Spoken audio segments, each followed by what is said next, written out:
Коли ми вперше запустили ролики на ТРЦ «Гулівер», це був перший наш такий партнер, у нас одразу з'явилася черга в 100 людей, які також хотіли, щоб їхніх рідних там показали. Коли була активна операція по Бахмуту, ми отримували шалену кількість просто історій про загиблих. Вони написали, що дякуємо, що встигли показати наше відео в Інтерсіті. Мама загиблого його побачила. Зараз вона теж вже пішла з цього світу. Наша стрічка виглядає як один некролог за іншим. Дійсно, ми не розраховуємо на те, що всі ці історії будуть прочитані тут і зараз. Ще одна проблема – говорити зараз чи говорити потім, в тому, що про деяких людей вже нема кому розказати. Я у багатьох людей питаю їхнє ставлення до хвилинної пам'яті.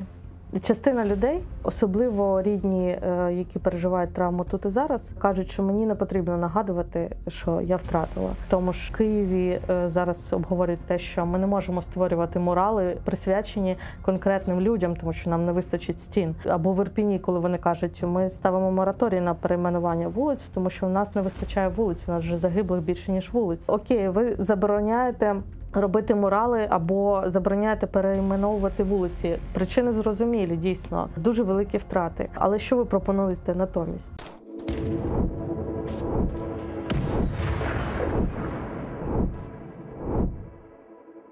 Привіт, це Бабель. Ми сьогодні в Creative States, і тут ми говоримо з журналісткою з Бахмута і співзасновницею платформи Меморіал Гайне Авакян. Гайне, вітаю тебе. Привіт. Ми зараз робимо серію розмов із журналістами, документалістами, документаторами і фотографами про їхню роботу. І я подумав, що вкрай важливо було б для цієї серії поговорити саме про культуру пам'яті на війні і наше колективне проживання травми як такої. Власне, спершу хотів запитати про сам меморіал.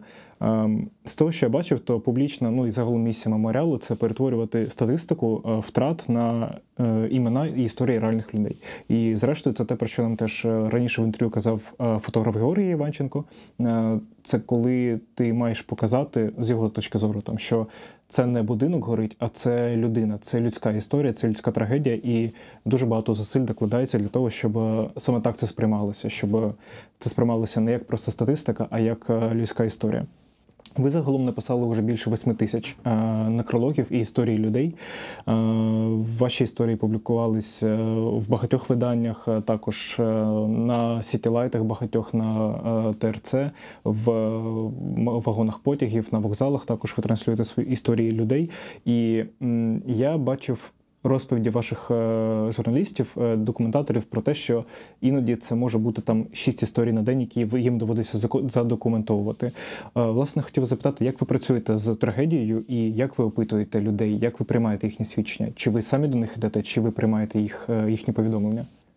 Меморіалу вже 2,5 роки. Ми почали працювати в березні 22-го року. І дійсно тоді інтуїтивно для нас був цей меседж перетворювати цифри на імена. Він нами був сформульований і досі ми його притримуємося, тому що це та місія, яку бачить важливою вся команда. Наша команда – це 11 людей. Багато з них переселенці, також люди, які мали втрати. Так, дійсно, це дуже така стала і сильна команда, тому що мотивована власними внутрішніми подіями і втратами, які кожен з нас пережив. І кожен з нас тепер має кого згадати, на жаль. І якщо говорити про те, як працює ця команда, то у нас є частина така дуже важлива моніторингова група. Це люди, які щодня пишуть історії загиблих як цивільних, так і полеглих військових. І залежно від етапу розвитку меморіалу, процес, як ми працювали з історіями, дуже змінювався. Якщо на початку, в березні 22-го року, ми слугувалися тільки відкритими джерелами, тобто збирали історії тоді ще тільки цивільних, тому що дані про втрати військові взагалі тоді не артикулювалися, не публікувалися. Ми користувалися тільки відкритими джерелами і публікували історії в соцмережах тільки на основі відкритих джерел. Потім команда трансформувалася, у нас з'явилися люди, які безпосередньо працювали з рідними загиблих і записували їхні усні історії, їхні спогади про те, якими були ці люди, про що вони мріяли, що вони не встигли зробити, чому пішли на війну, якщо це про полеглих героїв. В якийсь момент ми також запустили анкетування. Коли люди можуть самі податися і повідомити про втрату. Да, ця анкета існує як для цивільних, так і для військових, але я можу сказати, що більшість анкет заповнені саме родинами військових, в яких є запит на вшанування, публічне вшанування. Ті інструменти, які ти перерахував і сказав, що ми там спочатку користувалися медійними платформами, великими українськими медіа, які нас підтримували і публікували щодня оці історії. Потім ми почали виходити в публічні простори. І от запит на вшанування у публічних просторах, він дуже великий. Тобто, коли ми вперше запустили ролики на ТРЦ «Гулівер», це був перший наш такий партнер в цьому, у нас одразу з'явилася черга в 100 людей, які також хотіли, щоб їхніх рідних там показали. Коли ми запустили ролики про захисників Маріуполя на ЦУМі, то рідні з інших міст, з Вінниці, зі Львова приїжджали в Київ, щоб оці 10-15 секунд побачити, що це не тільки їхня втрата, це от те, що ми разом переживаємо, ту пам'ять, яку ми переживаємо разом. Ти згадала про те, що як тільки почали транслювати це на Гулівері, з'явилася величезна кількість людей, які також хотіли, щоб про їхніх рідних пам'ятали. Власне, я тоді хотів запитати, чи немає у вас зараз, через те, що трагедія величезна, і запит, як ти сказала, на вшанування великий, чи немає у вас цього вузького місця, що ви не встигаєте опрацювати ці історії і не встигаєте якби опрацювати таку кількість історій і дати місце і простір для пам'яті стільком людям? Дійсно, в цьому є проблема, але ми з нею змирилися. Змирилися ще на етапі, коли була активна операція якраз по Бахмуту. І тоді ми отримували шалену кількість просто історій про загиблих під Бахмутом, в Бахмуті захисників. І тоді ми вже зрозуміли, що момент, коли в нас є умовна черга на те, щоб поспілкуватися з рідними і написати історії в 1,5-2 місяці, ми зрозуміли, що нам треба розширювати команду, але все насправді впирається в фінансування, то є черга. Є дійсно. Але я хочу сказати, що та продуктивність, з якою, наприклад, працює Ксенія Пантелеєва, вона якраз журналістка, яка спілкується з рідними військових, вона сама теж ветеранка. Вона може написати 6-10 історій за день. З таким темпом, ми розуміємо, що нам ще дуже багато історій, які треба розповісти, але ми робимо все, що можемо в цій ситуації. Були історії, які насправді такі були дуже зворушливі, коли, наприклад, нещодавно нам прийшло повідомлення від однієї з родин загиблих. Вони написали, що дякуємо, що встигли показати наше відео в Інтерсіті. Мама загиблого його побачила, і зараз вона теж вже пішла з цього світу. Тобто вони сприймають це як такий вияв пошани, підтримки для своєї родини, які для нас теж є важливим. Ти згадувала, що деякі членкині вашої команди можуть опитувати 6-10 людей, робити 6-10 історій на день. Це дуже багато. Враховуючи, що кожній людині треба і приділити час, і повагу, і дати можливість проговорити це все. В журналістиці взагалом за останні майже 3 роки є така проблема, що історій дуже багато, і ми описали вже дуже багато історій, і люди з часом, я помічаю, втомлюються їх читати. Навіть якщо це історія про людину, у якої щось вийшло, навіть якщо це людина, яка змогла щось переборола, то її вже не сприймають, її вже не читають. І, на жаль, це нормально, з моєї точки зору, тому що людям важко це сприймати, і людям воно може все зливатися в одне, тому що занадто багато цього болю. І як ви, враховуючи, що кількість така велика, навіть на одну людину, як ви робите ці історії так, і як, в принципі, варто їх робити, щоб це приймало, щоб це дійсно залишалося в пам'яті, а не щоб це хотілося скіпнути?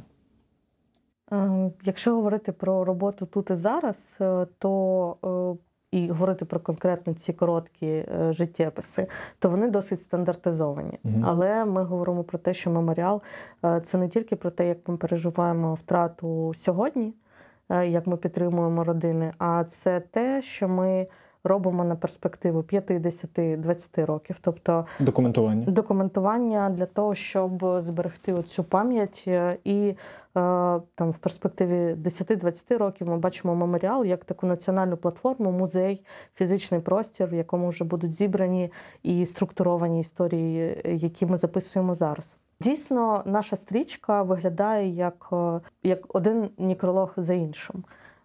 І дійсно ми не розраховуємо на те, що всі ці історії будуть прочитані тут і зараз, тому що всі люди на різному емоційному рівні, хтось сприймає ці історії дуже болюче і прогортає, хтось взагалі не підписується на меморіали. Ми розуміємо, що не кожен здатен витримати оцю кількість історій, які на нас з вами несуться щодня. Але враховуючи те, що втрати відбуваються щодня, то нам доводиться публікувати і дуже оперативно історії, які відбуваються, наприклад, там, після удару в Кривому Розі або після чергового обстрілу Одеси. І ми шукаємо різні формати для того, щоб про це розповідати. Якщо говорити про такі більш ґрунтовні форми, ніж короткі історії, то нам вдаються, мені здається, документальні фільми. І тут якраз нам доводиться об'єднувати історії різних родин, які втратили. Як це відбулося? Про будинок. Як це відбулося з історією будинку в Дніпрі по набережній Перемоги 118.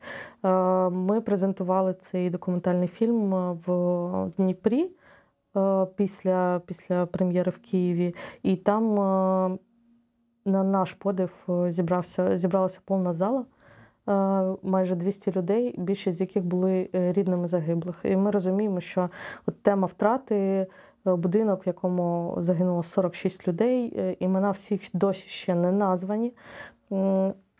Це досі така рана, яка у Дніпра залишається, яка повторюється щодня в інших українських містах, і нам доводиться от з цим жити, працювати, створювати про це різні форми. Ти згадала зараз про те, що це важливо документувати після ударів.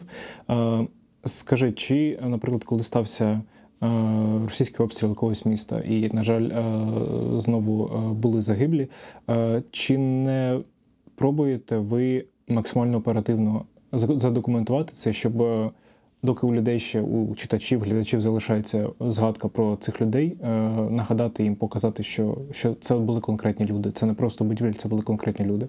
Так, це так і відбувається насправді. Тобто після удару по Кривому Рогу вся наша моніторингова група націлена на те, щоб знайти рідних, які б могли розказати про родину Куликів і інших загиблих під час цього удару. Коли сталася гроза, то це був перший пріоритет. Буквально там минуло 3 дні, нам вдалося назвати майже всі імена загиблих. І це дійсно така важка робота, тому що велика географія, і там в частині регіонів у нас є такі друзі, фрилансери, які можуть оперативно реагувати і допомагають нам, в тому числі, до речі, на Харківщині, допомагають нам реагувати і шукати контакти рідних, але в частині регіонів це прям складно і доводиться так маленькими кроками розшукувати. А наскільки це вдається робити, коли, враховуючи там ти назвала Кривий Ріг і ту саму грозу, наскільки це враховуючи, що трагедія сталася, і коли люди в активному стані проживання горя, чи ви чекаєте якийсь час, чи тобто там даєте людині там якось мінімально прийти до тями, чи опитуєте її одразу? Тобто, чи... Дуже різний підхід насправді. Деякі родини готові говорити тут і зараз, коли вони просто в той же день готові розповісти. Деяким родинам потрібен час, і враховуючи те, що в нас є вже там досвід 2,5 року спілкування з людьми, які втратили, ми комунікуємо так, що даємо їм вибір. Розказати зараз чи повернутися до цього пізніше. Але, наприклад, коли ми думали про те, про який будинок хочемо говорити в документальному фільмі, показати оцю страшну мить, коли помирає одночасно дуже багато людей, сусідів з одного будинку. Ми думали про Ізюм тоді. І теж величезна трагедія, більше 50 загиблих. Але ми розуміли, що більшість цих людей не живе прямо там. Нам складно буде знайти їх, поговорити з ними. Вони вже багато хто дистанціювалися від цього місця і, можливо, прожили свою втрату. І ми розуміли, що, скоріше за все, нам не вдасться зробити те, що ми хочемо. Тому от тоді ми обрали будинок в Дніпрі, тому що це сталося просто ближче трохи.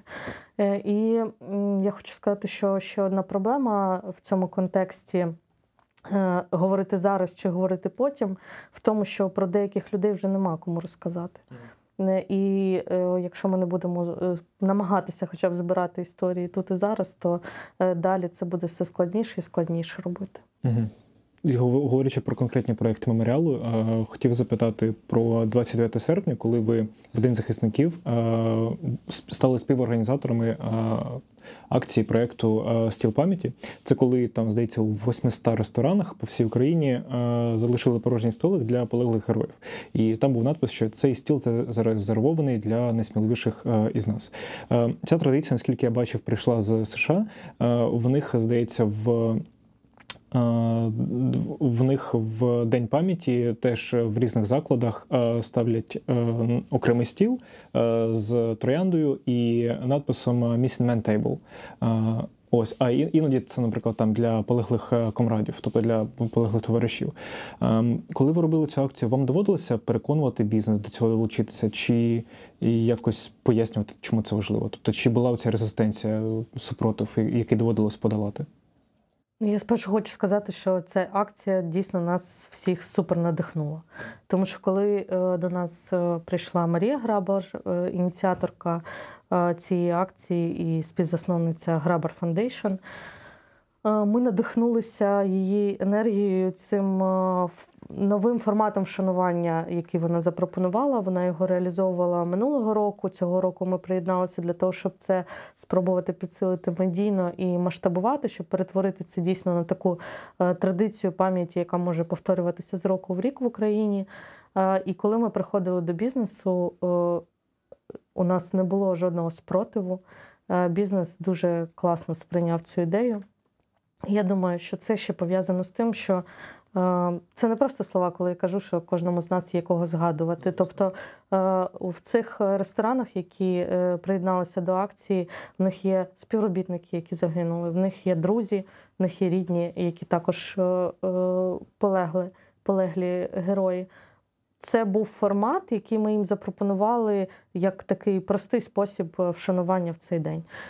Для мене особисто, коли от під кінець дня ми вже з колегою пішли Андріївським узвозом і просто от по нашій мапі дивилися, в яких закладах підтримали цю акцію. Ми прийшли в один з закладів, в якому Катя, донька полеглого героя, крім такого зарезервованого, засервірованого столика, принесла ще й кітель свого батька і повісила його на стіл.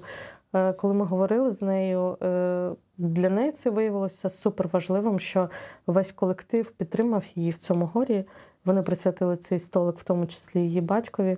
І це той людяний формат, який ми хочемо бачити як нову культуру пам'яті в Україні. Мені здається, що це має потенціал стати класною традицією в Україні. Все-таки дійсно вона натхненна американською, але вона трансформована і вона має ще й українське коріння, тому що в Україні також є традиція ставити тарілку людині, якої вже з нами немає, і також згадувати її за столом. То я думаю, що це не тільки, це не калька, це те, що ми адаптували для себе. Як ти думаєш, ця традиція вшанування, вона має стати, їй варто було б стати постійною частиною закладів, чи все ж таки лише в пам'ятні дні? Я думаю, що це залежить від закладів і від того, наскільки вони залучені в цю тему. Дійсно, частина таких ризиків, які ми бачили, це те, що ресторатори можуть не сприйняти це на постійній основі, тому що все-таки атмосфера закладу – це трошки не про сум, переживання. Може дисонувати. Да. Але якщо ми говоримо конкретно про День пам'яті, то це досить прийнятно. І ту кількість медіазгадок і публікацій в соцмережах, яку залишали саме клієнти закладів, які вписували імена своїх людей в ці списки, кого вони згадують, то вона показує, що це може спрацювати.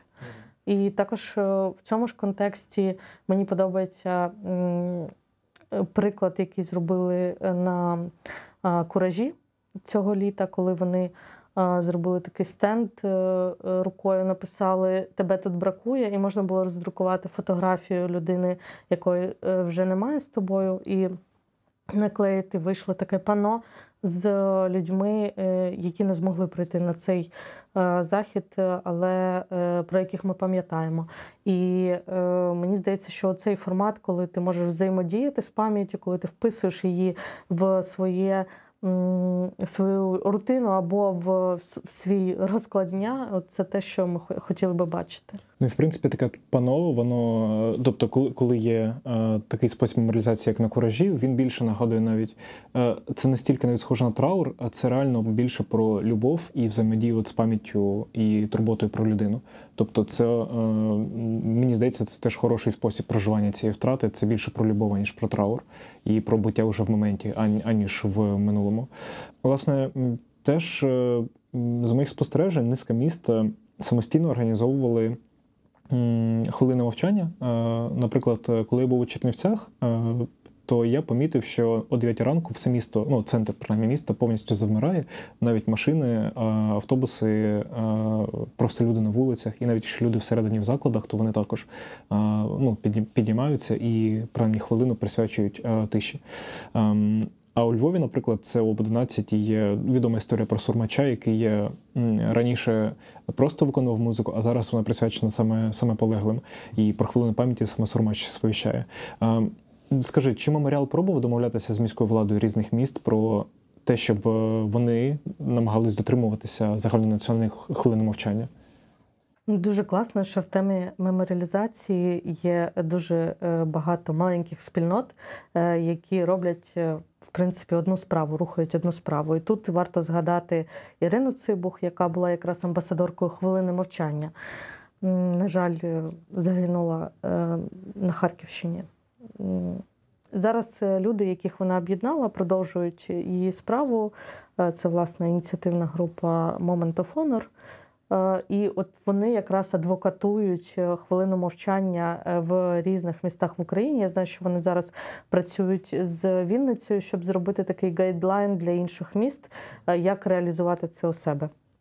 І також меморіал є частиною консультативної ради в Київській адміністрації, де також обговорюється тема, якою може бути хвилина мовчання в Києві, як вона має реалізовуватися, чи має зупинятися транспорт, чи що мають говорити по гучномовцям в цей момент. Але ми бачимо, що навіть якщо не зупиняється все місто, то є окремі ініціативи, як заклади, в закладах, наприклад, в Сенсі, озвучується, що 9:00 загальнонаціональна хвилина мовчання, згадаємо полеглих. І це те, що може спрацювати в мегаполісі, який складно зупинити. Ми, як меморіал, підтримуємо хвилину мовчання. У нас є там певна така комунікаційна штука, коли ми питаємо у медійних людей, кого вони згадують в хвилину мовчання, і публікуємо їхні згадки про певні персоналі їхніх друзів.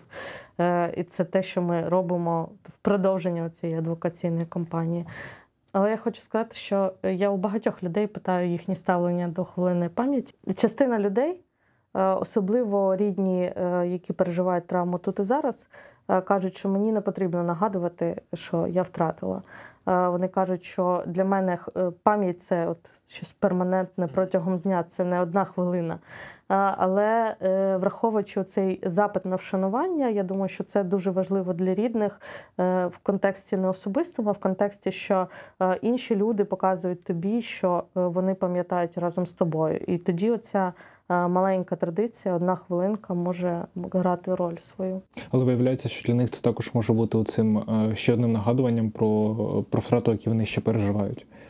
Так, ми багато загалом в спільноті говоримо про ретравматизацію рідних, і це дуже складна тема, тому що одні люди ретравматизуються навіть від питання «як ти?», інші люди готові з тобою дуже багато, довго і ґрунтовно говорити про людину, яку вони втратили. І це дуже суб'єктивна штука. Тут немає якогось одного рецепту. І ти згадала, що ви зараз є в консультаційній раді з Києвом. Як ти бачиш, в Києві є бажання все ж таки запроваджувати таке рішення? Загалом сама Рада прийняла вже рішення підтримати цю ідею з хвилиною мовчання, але є там зауваження щодо зупинки транспорту. Скоріше за все, це будуть якісь альтернативні варіанти, коли в транспорті будуть оголошуватися хвилини мовчання по трансляторам. Мені здається, що спроба все уніфікувати, вона може бути провальною в цьому. Мені здається, що навіть якщо частина закладів вже підтримує, неважливо, чи йдуть люди вулицею в цей момент, немає ніякого примусу в цьому і не може бути, мені здається. Тобто люди будуть бачити приклад інших і зупинятися, або не будуть бачити приклад інших і не будуть зупинятися. І тут ніякого примусу ми з вами не можемо робити.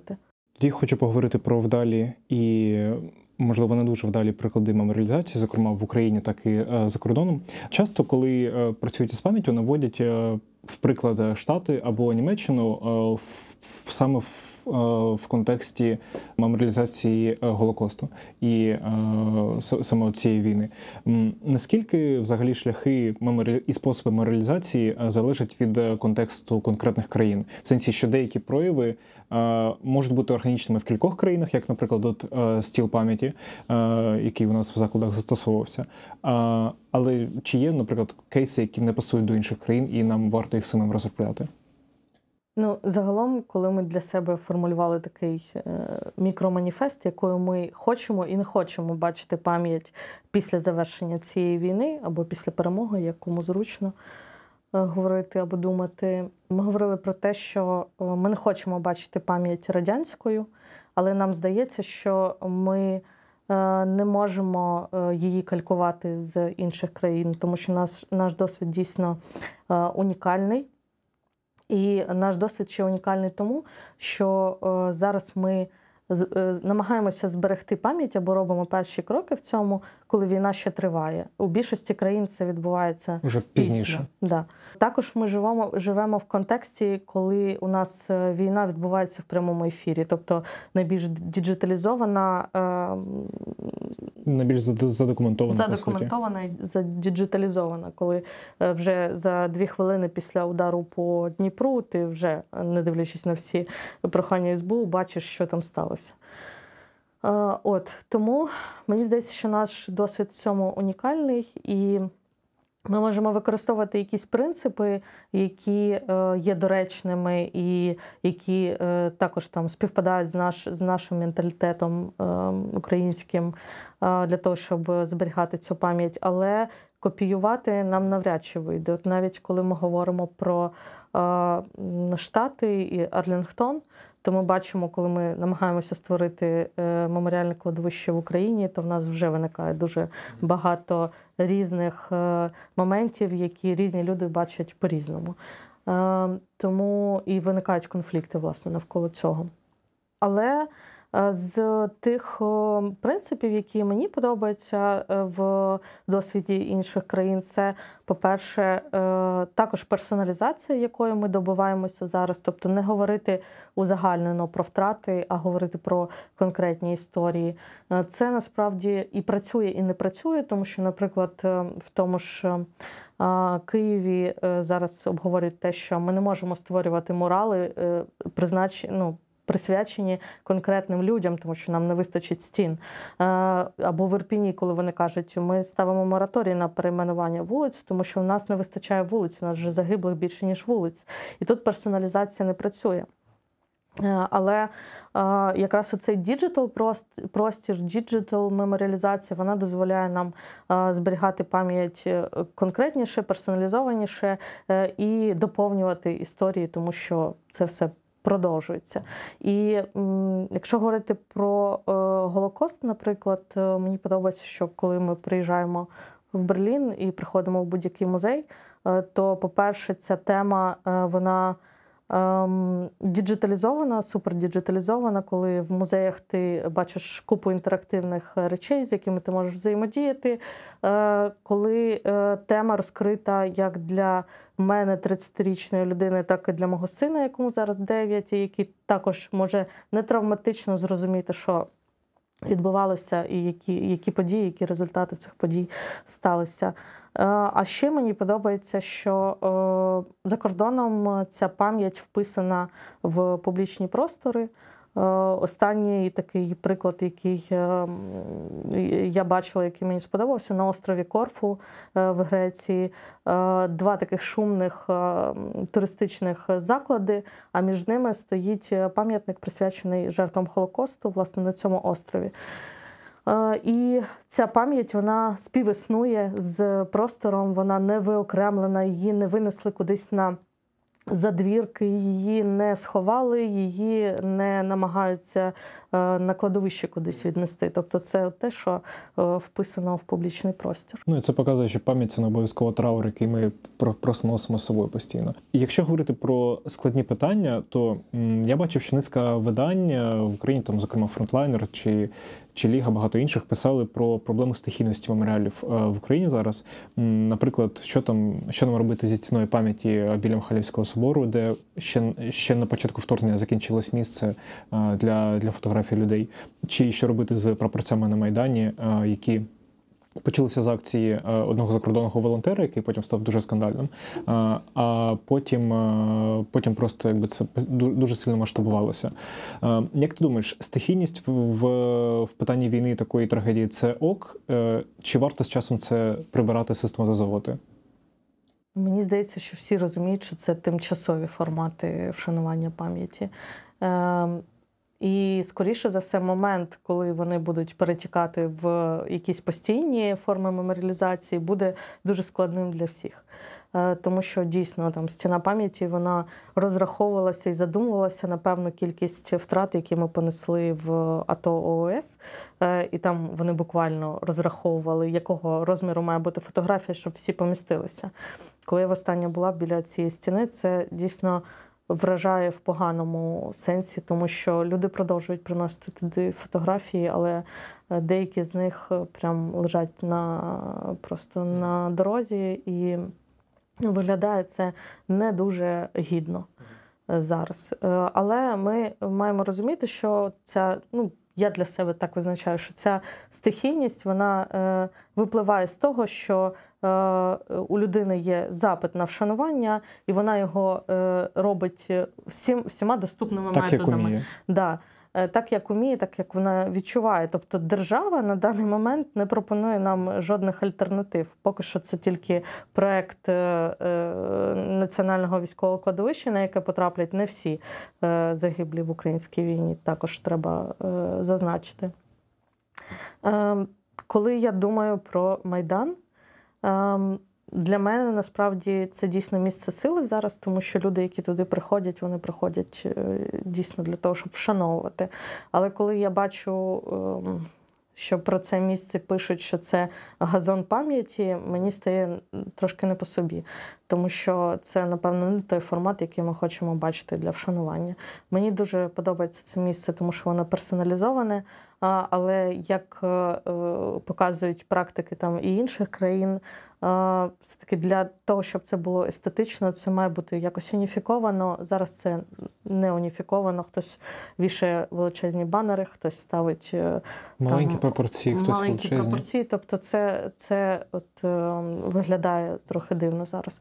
Але я думаю, що ми ще довго будемо жити з цим місцем, поки ми вигадаємо, як це зробити цивілізованіше, або як допомогти рідним вшановувати цивілізованіше.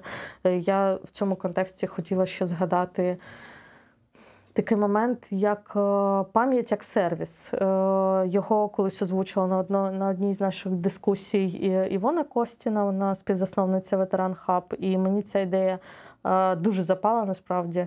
Вона говорить, що родини зараз добиваються меморіалізації тими методами, які вони там бачать. Тобто мурали, не знаю, вулиці, і все це відбувається так, що є влада, а є ініціатори, родина. І з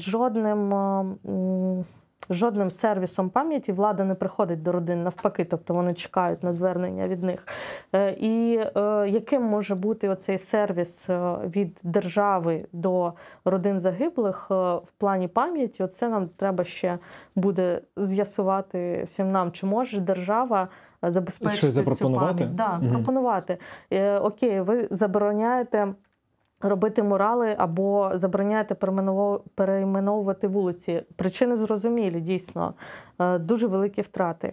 Але що ви пропонуєте натомість? Тобто, яка альтернатива? І це може бути якраз те питання і той сервіс, який родини чекають. Це ще доведеться встановлювати, з'ясовувати цей, враховуючи кількість жертв, як їх можна буде вмістити в міське середовище і загалом в колективну пам'ять. Я бачив, що багато темі меморіалізації, зокрема на кладовищах, своєї уваги присвячує журналістка Дарка Гірна, і вона саме багато вивчала, як це працює. І вона розповідала, що, на жаль, в багатьох містах меморіалізація виглядає як, здавалося б, звичайні гранітні плити. Це дуже шкодить міському середовищу і в довгостроковій перспективі пам'яті, тому що щирий задум пам'ятати може просто перетворюватися в певною мірою могильні плити і просто навіть у зневагу довгостроково. І все це тому, що люди не мають фільтрів, не мають професійної оцінки тому, як це варто було б робити, як це варто було б вшановувати.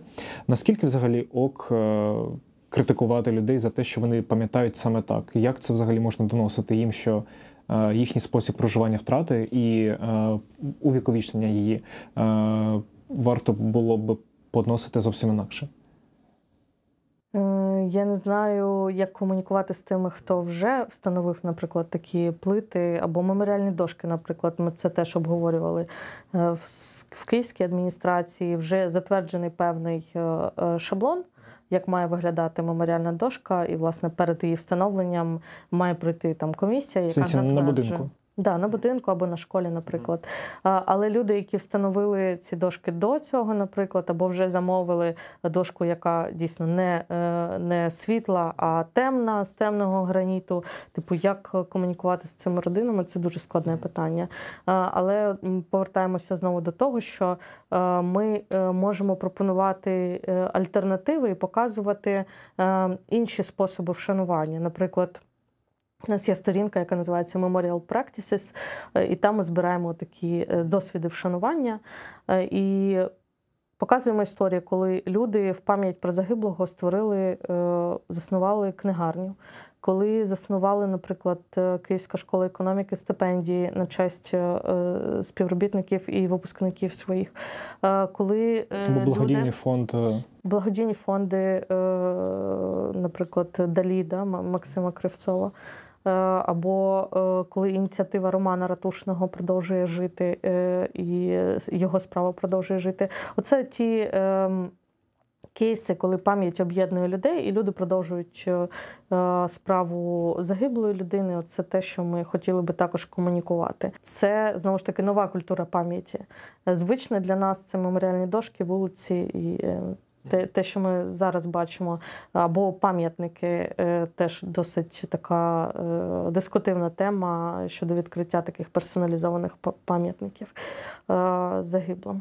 Просто тут є ж, з одного боку, принцип меморіалізації, який говорить про те, що ніхто не може узурпувати право на розповідь про війну, Да. А з іншого боку, можливо, є тут певна межа в тому, що у людини є право проживати втрату, і те, коли це право проживати втрату вже починає впливати на інших людей і на середовище. І виходить, що тоді треба вже проговорювати із цими людьми і пробувати їм доносити. Це буде дуже видно на прикладах не таких великих міст, як Київ, а на великих громад, коли там пам'ять – це така спільна гра. Тобто, наприклад, ми працювали з громадою на Чернігівщині, в Ічні, і там є загиблі цивільні і військові, то їхня ідея в тому, щоб також діджиталізувати, зробити такий цифровий меморіал, який вони зможуть поповнювати. Але, наприклад, коли ми їм пропонували це, ми думали, що це може бути розміщено десь в, не знаю, в міській раді, або в бібліотеці, або в музеї, або в ЦНАПі в якомусь.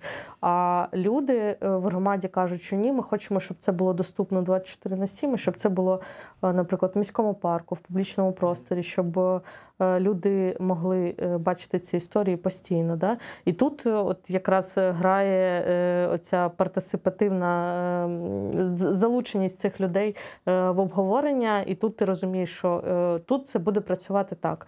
І мені здається, що якщо говорити про справедливість, рівність, то тільки так в обговореннях люди зможуть знайти оцей підхід до пам'яті в своєму містечку. Угу. Ти згадувала вже про перейменування вулиць, що в деяких містах навіть дійшло вже до того, що просто не вистачає фізично вулиць на таку кількість втрат. І я теж помітив, що війна спричинила велику хвилю перейменувань. Зокрема, там, наприклад, у мене в Ізюмі з'явилися вулиці, наприклад, Олександра Махова або Романа Ратушного, і це абсолютно правильно, бо це спосіб пам'ятати про цих людей, про їхній чин. Зокрема, якщо вони або жили в цьому місті, або воювали за це місто, як, наприклад, з Ізюмом. А в Києві, це, наприклад, там були теж дуже багато військових.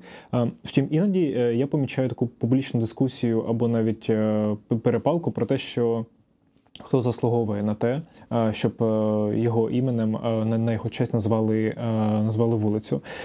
Чи взагалі можуть бути якісь чи то критерії, чи то аргументи, щоб саме на честь цієї людини була названа вулиця? Чи це залежить лише від кількості людей, які хочуть цього? Я думаю, що бюрократична машина кінець кінцем, скоріше за все, зробить якісь правила, критерії, за якими дійсно можна буде перейменовувати. Це те, що я чую почула на цьому консультативній раді, да? Але я думаю, що це буде, я думаю, що петиції не будуть працювати, тому що будуть мораторії накладені на ці перейменування. Але я думаю, що до цього питання будуть повертатися вже після війни. З часом? Я думаю, що поки що це питання, скоріше за все, зам'ютять. Наприклад, в Києві створено 2 петиції на перейменування однієї з вулиць на честь 2 героїв. Обидві набрали потрібну кількість голосів. І тут нема в КНДА рішення. Кажуть, хто має вирішувати на честь цього героя перейменовувати чи на честь цього. І тут критерії дуже складні. Ну, тут здається, що правильного рішення немає. Ну, звісно, етичні дилеми в темі втрати, тут те, що люди стикаються щодня. Але дійсно зараз це відбувається так, що енергія ініціаторів. Якщо люди націлені на те, щоб це реалізувати, то буде і мурал, і дошка на школі, і будь-що інше. Тобто тут залежить від родини, друзів і так далі. Я не можу сказати, що це правильне рішення забанити перейменування або правильне рішення перейменовувати, тому що це складна моральна дилема, яка на всіх нас чекає в темі пам'яті. Всередині нашої спільноти немає якихось заперечень щодо того, якою ми хочемо бачити нашу пам'ять. Але щоб не перетворювати кожен наш день на траур, нам потрібно шукати нові формати цієї меморіалізації. І тут мені подобається, коли ми говоримо про пам'ять як дію. Тобто, коли ми даємо собі і іншій людині можливість взаємодіяти з пам'яттю, можливість згадувати, можливість писати, не знаю, взаємодіяти якось з цим, то це проживається легше. Коли це не пам'ять, це не архівний якийсь документ, не знаю, якесь таке враження людини, яка обклалася книжками пильними, а пам'ять – це от про заклади, в яких стоять соняхи, пам'ять – це про свічку, пам'ять – це про те, що, не знаю, Олена Риш, теж амбасадорка «Хвилини мовчання», щодня публікує в себе в соцмережах, кого вона згадує в цю хвилину. Тобто, коли пам'ять – це дія, це легше проживати. І це теж про буття в моменті, вже про теперішнє, а не лише про проживання минулого. В мене тоді було б останнє питання. Війна породжує нові шляхи загалом для вшанування, зокрема і через те, що такого досвіду, саме такої війни не було дуже давно, і те, що такої задокументованої війни світ ще не бачив. Ми згадували зараз і про стіл, який встановлюють в закладах на честь полеглих, і про ТРЦ, і про кінотеатри, які публікують відео, і про потяги. Чи є, окрім цього, певні шляхи меморіалізації, які ми ще не запровадили, але які могли б дуже допомогти нам і в проживанні втрати, і в розумінні цієї ціни, окрім цих форматів? Тобто, чи є у тебе думки, які формати ще можна було б тут застосувати?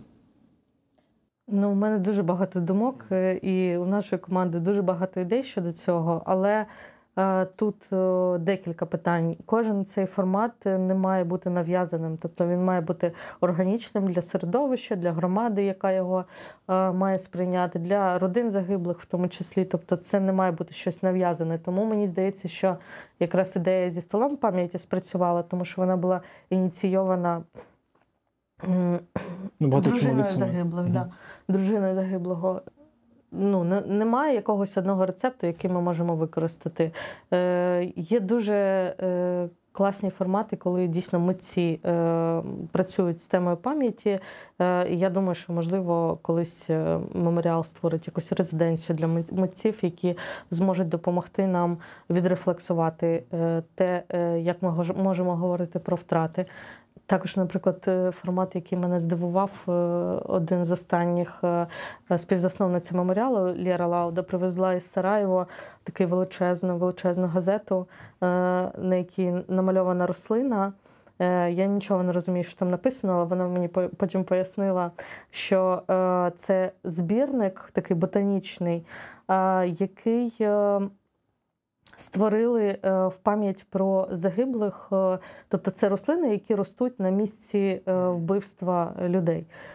І через ці рослини цей митець розповідає про те, що там сталося. І це дійсно той формат новий, несподіваний, якийсь такий людяний, про те, що із зерен пам'яті може проростати якесь наше майбутнє, він теж може бути доречним. Але це те, що народжується.